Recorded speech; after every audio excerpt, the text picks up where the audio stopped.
Bismillahirrahmanirrahim. Assalamualaikum warahmatullahi wabarakatuh. Kami dari kelompok 1A akan mempresentasikan sistem informasi manajemen pembayaran sekolah berbasis web di SMA IT Muslimat Sejati. Next.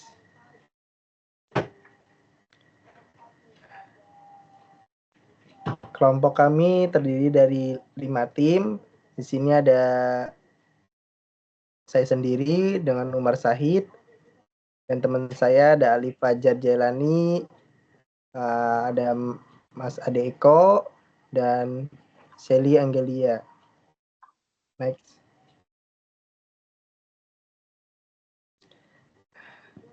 Ini ada topik outline-nya, terdiri dari latar belakang, timeline, metodologi, fitur-fitur, implementasi dan penguji, hasil, simpulan, dan rincian kontribusi tugas anggota kelompok.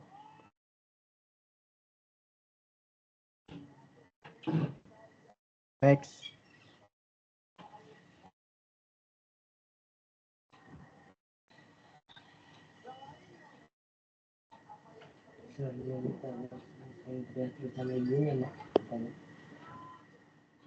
Nah, di sini ada latar belakang. Saya akan menjelaskan sedikit. Dalam dekade terakhir, sekolah SMA IT Muslimat Sejati mengalami masalah dalam hal manajemen pembayaran yang menyulitkan dalam proses akademik. Dalam hal ini, kami selaku mahasiswa Universitas Terbuka membuat sistem informasi manajemen pembayaran SMA IT Muslimat Sejati dengan menggunakan metode waterfall. Kami berharap dengan adanya aplikasi ini dapat mempermudah proses manajemen pembayaran yang dilakukan di sekolah SMA IT Muslimat Sejati. Next.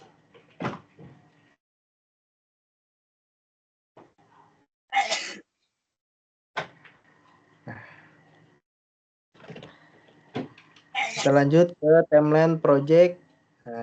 Di minggu pertama kami melakukan identifikasi dan studi literatur. Minggu kedua dan 3 kami melakukan perencanaan dan penentuan desain UI dan UX serta menentukan latar belakang proyek, menentukan tujuan proyek, dan melakukan riset serta ruang lingkup proyek. Lanjut minggu ketiga dan 5 kami melakukan perencanaan website, sistem informasi pembayaran sekolah berbasis web di SMA IT Muslimat Sejati yang mencakup pemrograman, wireframe, dan desain UI UX.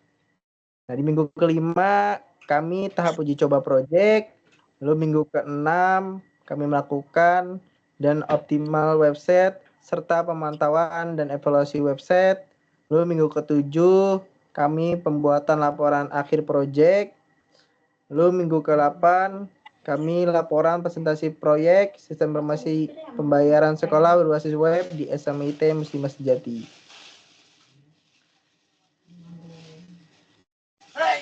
Lanjut. Selanjutnya saya akan mempresentasikan metodologi yang digunakan untuk pembangunan aplikasi ini.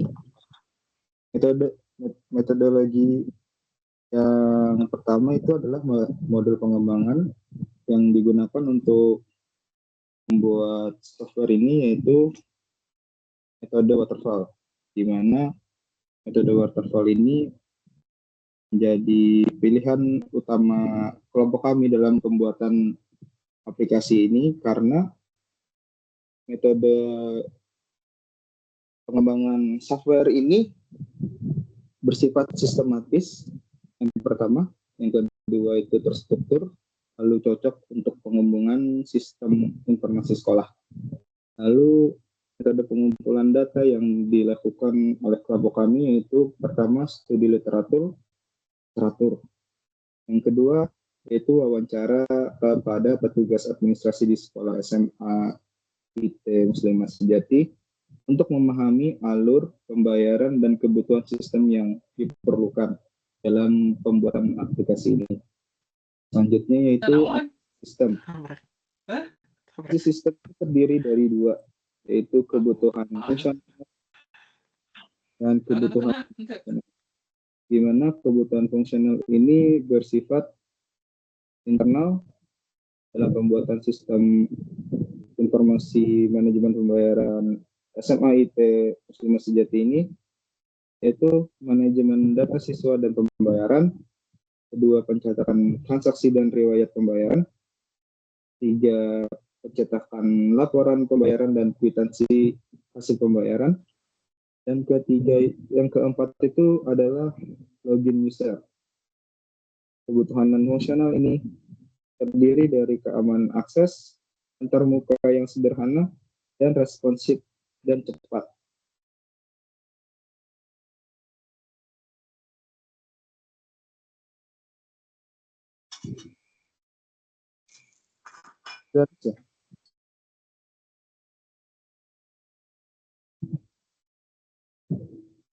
Next. PPT-nya, next.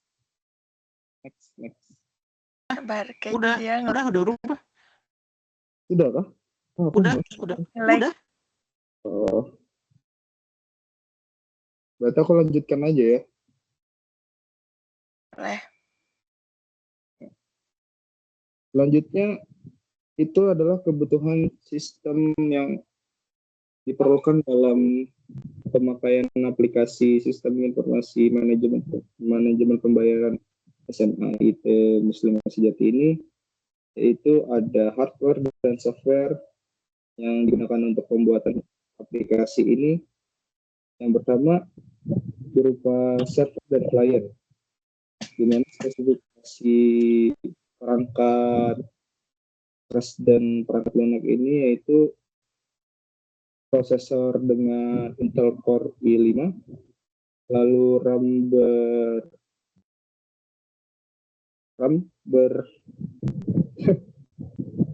dengan RAM sebesar 8 GB, lalu SSD sebesar 512 GB, lalu sistem operasi Windows 11. Selanjutnya itu adalah tools yang digunakan untuk pembuatan aplikasi tersebut, di mana ada Visual Studio Code, lalu ada SAM, dan PHP-MyAdmin. PHP-MyAdmin ini untuk membuat server, dan SAM ini untuk mengkoneksikan server lokal dengan aplikasi. Pada bahasa pemrograman yang digunakan untuk pembuatan aplikasi ini ada PHP, lalu ada MySQL untuk database, lalu untuk website-nya ada HTML, CSS, dan JavaScript. Framework yang digunakan dalam pembuatan aplikasi ini yaitu Bootstrap. Brandware itu merupakan user yang akan menggunakan aplikasi ini nanti, di mana ada admin, ada petugas TU, dan ada petugas keuangan. Dalam perancangan pembuatan aplikasi ini ada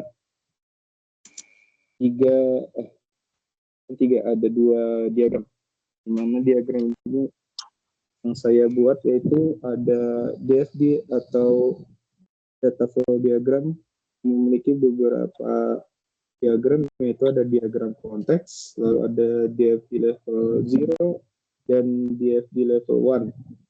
Lalu ada IRD atau Entity Relationship Diagram, di mana berisi diagram untuk merancang struktur database, lalu untuk melihat bagaimana interaksi antara entitas dan data itu saling berhubungan. Lalu antarmuka UI yang berfokus pada kemudahan, kenyamanan, dan aksesibilitas. Lalu untuk desain dibuat menggunakan Bootstrap supaya aplikasi bersifat responsif. Selanjutnya fitur akan dilanjutkan oleh saudari Sally. Baik, terima kasih Mas Ade. Di sini saya akan menjelaskan fitur-fitur yang terdapat di dalam aplikasi yang kami rancang. Yang pertama ini terdapat fitur keamanan. Fitur keamanan di sini kita menerapkan seperti enkripsi dan pengaturan akses untuk menjaga integritas data. Lalu juga selanjutnya terdapat fitur transaksi pembayaran. Transaksi pembayaran di sini tuh maksudnya nanti ketika siswa telah selesai melakukan pembayaran akan adanya muncul kwitansi sebagai bukti transaksi oleh siswa tersebut. Lalu selanjutnya juga terdapat fitur laporan transaksi. Laporan transaksi di sini maksudnya itu pembukuan secara menyeluruh yang akan dimiliki oleh pihak staf keuangan atau pengelola keuangan yang berisikan data-data siswa mana saja yang telah melakukan pembayaran kepada sekolah. Lalu yang terakhir ini terdapat data siswa. Data siswa di sini maksudnya merupakan himpunan data-data siswa dari database yang telah dibuat yang berisikan nama, terus kelas, selain itu juga berisikan data-data pribadi yang berupa nomor telepon, terus alamat rumah, serta track record pembayaran yang telah dilakukan oleh siswa tersebut. Oke, boleh next. Oke, di sini saya akan menjelaskan juga mengenai implementasi sistemnya. Kami mengimplementasikan sistem pada front end itu menggunakan HTML, CSS, JavaScript, dan Bootstrap sebagai framework-nya. Lalu juga pada back-end-nya kami menggunakan PHP dan MySQL. Untuk editornya kita menggunakan Visual Studio Code. Dan untuk servernya kami menggunakan XMPP mencakup Apache dan MySQL. Lalu untuk pengujian dan evaluasi kami untuk pengujian fungsional dan responsifnya dilakukan untuk memastikan seluruh komponen dapat bekerja sesuai dengan fungsinya, bebas dari kesalahan sebelumnya. Lalu juga untuk tahap pengujian meliputi unit testing, integration testing, system testing, dan responsive testing untuk menjamin fungsionalitas, keandalan, serta tampilan sistem yang tetap optimal pada perangkat. Dan untuk evaluasi dan feedback-nya, sistem berhasil meningkatkan efisiensi pencatatan pembayaran di sekolah. Selain itu juga antarmuka atau UI yang lebih mudah untuk digunakan. Selain itu juga pelacakan riwayat transaksi dan pencetakan laporan yang lebih mudah. Dan selanjutnya, pada slide selanjutnya akan dijelaskan oleh Saudara Alif. Terima kasih, Saudara Seli. Pada hasil proyek yang kami buat, pada halaman pertama akan muncul halaman login untuk memasukkan user penggunanya. Yang kedua adalah halaman dashboard yang menampilkan menu transaksi pembayaran, data siswa dan master data, dan menampilkan juga total siswa yang terdaftar, total transaksi yang telah dibuat, total pembayaran yang masuk, dan total transaksi bulan ini yang masuk. Yang ketiga adalah penampilan dari daftar data pembayaran yang menampilkan daftar pembayaran murid siswa yang akan dibuat. Dan yang selanjutnya adalah proses penambahan data. Ini adalah menu proses penambahan data siswa. Dan yang kelima adalah tampilan dari daftar data siswa yang telah di-input sebelumnya yang menampilkan nama, NISN kelas, jurusan, alamat, tahun ajaran, dan nomor handphone. Dan selanjutnya ini adalah contoh halaman salah satu dari hasil kwitansi dari salah satu siswa yang telah dibuat. Dan yang terakhir adalah menampilkan format halaman cetak laporan transaksi yang dapat dilihat disaring melalui bulan atau tanggal dari peserta siswa yang telah melakukan pembayaran. Setelah dari pembayaran sini kita langsung saja mendemonstrasikan aplikasi sistem manajemen pembayaran sekolah. Setelah tampilan pertama adalah halaman login, kita masukkan user penggunanya dan passwordnya.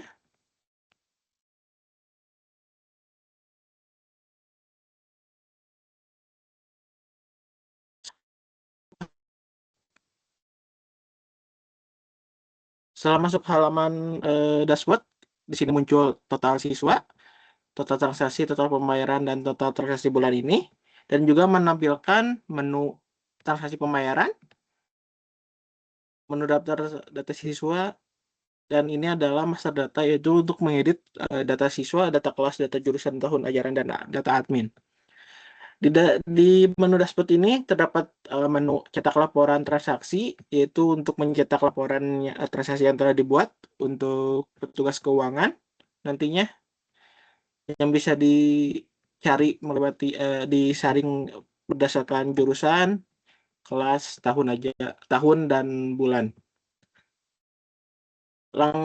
Menu selanjutnya yaitu menu transaksi pembayaran. Di sini adalah contoh transaksi pembayaran yang telah dibuat. Kita buat demonstrasikan salah satu siswa.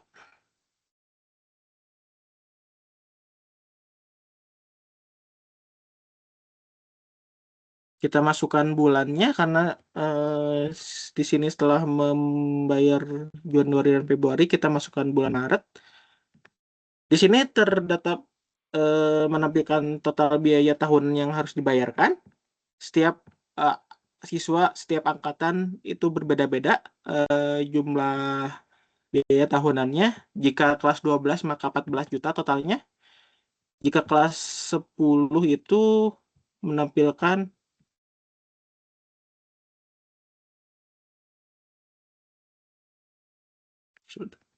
jika kelas 10 itu menampilkan 11 juta harusnya.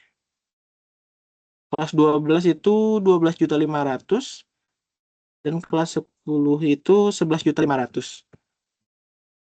Kita coba masukkan pembayaran bulan Februari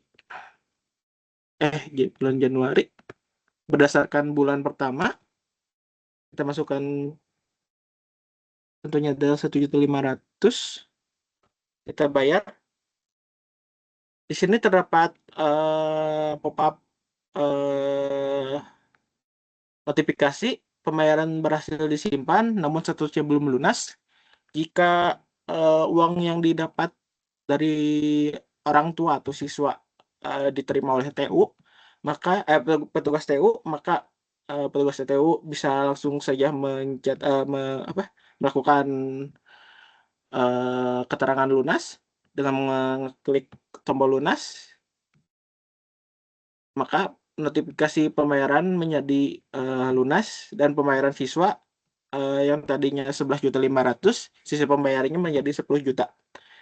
Dan jika ingin mencetak kwitansi, maka petugas TU mengklik cetak kwitansi, dan di sini menampilkan halaman cetak kwitansi yang menampilkan nama, NISN, kelas, tahun ajaran, biaya untuk pembayaran untuk bulan apa, statusnya lunas dengan jumlah yang telah diberikan, dan sejak pembayaran yang harus dibayar selanjutnya. Dan di sini menyantumkan tanggal dan petugas administrasi yang melakukan pembayarannya. Langkah selanjutnya yaitu menampilkan daftar data siswa.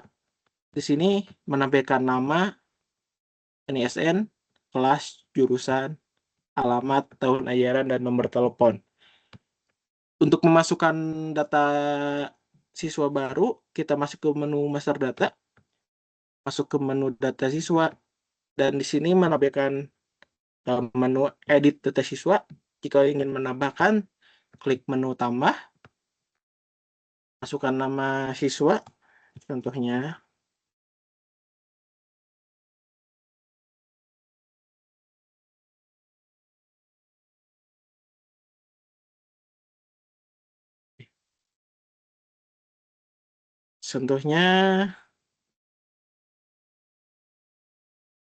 NISN-nya dimasukkan manual karena siswa biasanya berbeda-beda menunggu inputan dari dinas. Pilih kelas, misalkan masuk ke kelas 10, pilih jurusan, apakah yang masuk ke kelas IPA atau IPS, masukkan alamat, masukkan kota Bandung, pilih tahun ajaran. Nah, di sini pemilihan tahun ajaran menentukan kelas yang dipilih. Jika kelas 10, maka tahun ajaran yang dipilih adalah tahun ajaran baru atau terdekat dengan biaya 11.500.000. Jika kelas 11 maka memilih yang 12.500.000, dan jika kelas 3 memilih tahun ajaran yang lama atau dengan biaya 14 juta rupiah per tahunnya. Di sini kita masukkan nomor HP, kita simpan, muncul pop-up simpan siswa telah masuk, dan di sini data siswa Malik telah masuk ke dalam database. Kita coba lihat di daftar siswa. Di sini Malik telah masuk, dan ini menu master data lainnya adalah menu edit kelas. Jika ada perubahan kelas, tapi itu hanya opsional. Ini tambah data jurusan. Jika ada jurusan baru atau penambahan jurusan, maka kita bisa menambah jurusan di sini. Dan menu keempat adalah menampilkan tahun ajaran. Jika setiap tahun akan berganti, maka di sini kita bisa mengeditnya atau menambahkan tahun ajaran baru. Kita coba masukkan ajaran barunya 2025-2026. Kita masukkan biayanya 10 juta rupiah. Maka di sini 1 juta. 10 juta rupiah. Maka di sini akan muncul tahun ajaran baru dengan biaya tahunannya 10 juta. Dan edit data admin, jika ingin menambahkan user pengguna, maka kita bisa menambahkan admin, menambahkan user dan passwordnya sesuai dengan keinginan. Untuk cetak laporan, di sini kita bisa mencetaknya melalui PDF atau mendownload lewat PDF atau mendownload lewat output printer yang menampilkan data siswa yang telah melakukan pembayaran. Sekian mungkin penyebaran aplikasi yang dibuat saat ini.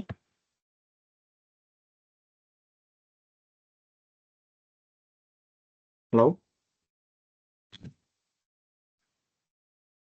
Lanjut ke PPT lagi.